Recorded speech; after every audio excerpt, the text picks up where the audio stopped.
Good morning to all of students. Work done के बारे में हम काफ़ी क्लासेस के अंदर स्टडी कर चुके हैं। आज हम जो हमारी यूनिट 4 है उसका नया टॉपिक शुरू करने जा रहे हैं, दैट इज पावर। तो पावर को हम पहले अच्छे से समझेंगे, इसकी डेफिनेशन भी आपको लिखवाई जाएगी और इससे रिलेटेड जैसे कि इंस्टेंटेनियस पावर है उसके बारे में भी आपको बताया जाएगा, एवरेज पावर है उसके बारे में भी आपको बताया जाएगा। बिफोर दैट हम इसके बारे में थोड़ा डिस्कस करते हैं। देखिए, आप लोगों ने नोट किया होगा कि कई बार क्या होता है कि कुछ वर्क होता है और उसको करने में डिफरेंट डिफरेंट टाइम लग सकता है। जैसे कि यहाँ पे बोर्ड पे अगर मैं एग्जांपल की बात करूं तो काम एक पर्टिकुलर है और उसके करने में उसके जो तरीके हैं, जो मेथड आप यूज करते हैं उसको करने के लिए, तो वो अलग अलग टाइम में हो सकता है। सेम काम, टाइम अलग। क्लियर?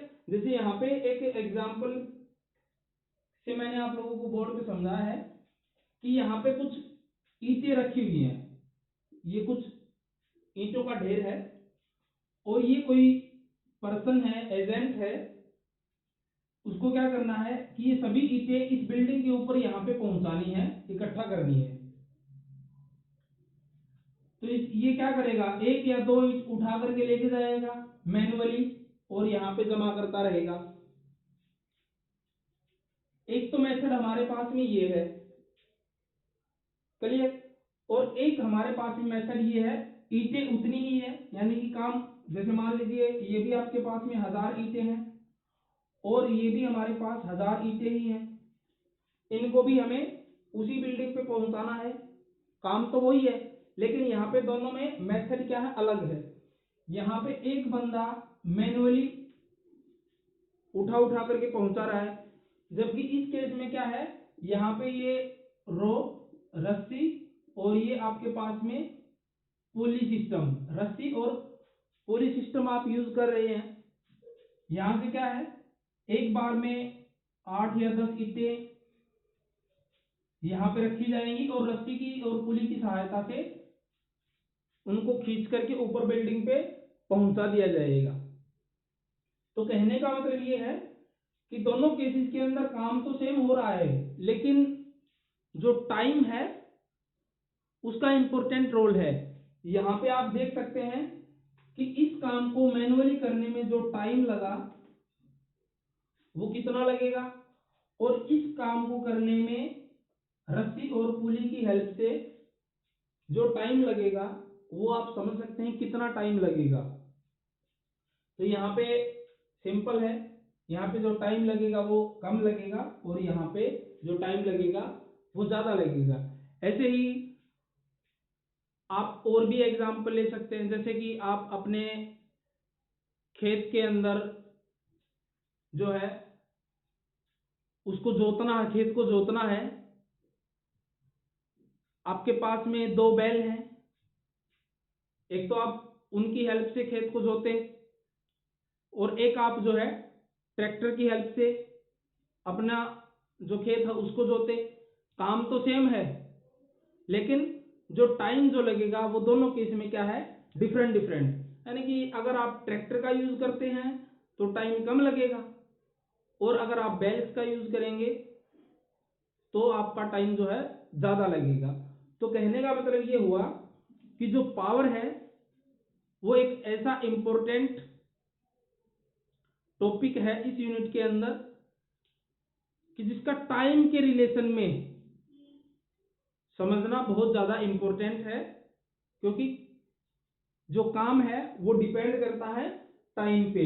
और इसी वजह से हमने टाइम को डिस्कस किया है वर्क डन के साथ में, क्योंकि time plays an important role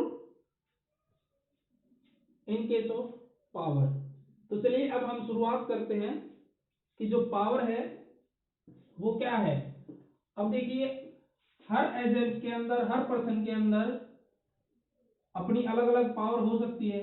हो सकता है कोई एक ऐसा पर्सन हो वो एक बार में जो है 10 किलो वजन उठा करके ले जा सके, और कोई एक ऐसा भी हो सकता है एक बार में 20 किलो वजन उठा करके ले जा सके। तो अलग अलग पर्सन की अलग अलग पावर रहती है। तो यहाँ पे थोड़ा हम इसकी मैथमेटिकल डेफिनेशन के बारे में भी समझते हैं, और इसके बारे में थोड़ा डेरिवेशन जो डॉट प्रोडक्ट से रिप्रेजेंट किया जाता है पावर को, उसके बारे में भी हम बात करेंगे यहाँ पे।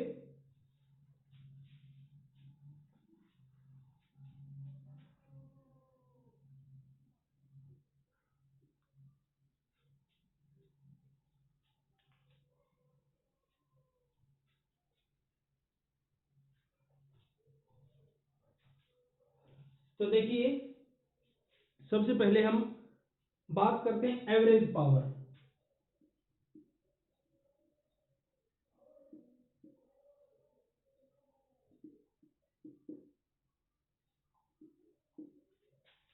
एवरेज पावर को हम PAV से रिप्रेजेंट करते हैं। एवरेज पावर क्या है, कैसे डिफाइन करेंगे? आपको देखिए चीजें रटनी नहीं है, मैं यहाँ पे बोर्ड पे एक फॉर्मूला लिखूंगा और जस्ट उसी के बेसिस पे आपको एवरेज पावर को डिफाइन कर देना है। तो देखिए फॉर्मूला क्या है, मैथमेटिकली इसका फॉर्मूला हम लिखेंगे यहाँ पे, average power is equal to total work done by force, और इसको डिवाइड कर देना है नीचे टोटल टाइम से। क्लियर? तो एवरेज पावर का जो हमारे पास में डेफिनेशन बन जाएगी, वो यहां से आपके पास में क्या डेफिनेशन बनी कि average power is defined as the ratio of total work done by the force to total time taken to do that work. उस काम करने के लिए, उस काम को करने के लिए जितना टोटल पूरा समय लगा उसको नीचे डिवाइड कर देना है। तो ये आपके पास में एवरेज पावर की डेफिनेशन बन जाएगी। ऐसे ही आपको एग्जाम में लिखना है कि average power is defined as the ratio of total work done by the force to total time taken to do that work. ऐसे आपके पास में एवरेज पावर की डेफिनेशन बन जाएगी। तो ये तो था हमारे पास में एवरेज पावर के लिए। इसको अगर शॉर्ट फॉर्म में आप लिखना चाहें तो वो भी आप लिख सकते हैं, PAV is equal to total work done, मान लो W से रिप्रेजेंट किया है और टोटल टाइम को T से रिप्रेजेंट किया है, तो ये आपके पास में आ जाएगी एवरेज पावर पूरे काम को करने के लिए। लेकिन कई बार क्या है कि हम इंस्टेंटेनियस पावर को एक्सप्रेस करने में ज्यादा इंटरेस्टेड रहते हैं। अब इंस्टेंटेनियस पावर समझिएगा, जो इंस्टेंटेनियस पावर है उसको हम सिंपली रिप्रेजेंट करते हैं, जो ऊपर यहाँ पे P लिखा हुआ है इसको आप इंस्टेंटेनियस पावर ही कह सकते हैं।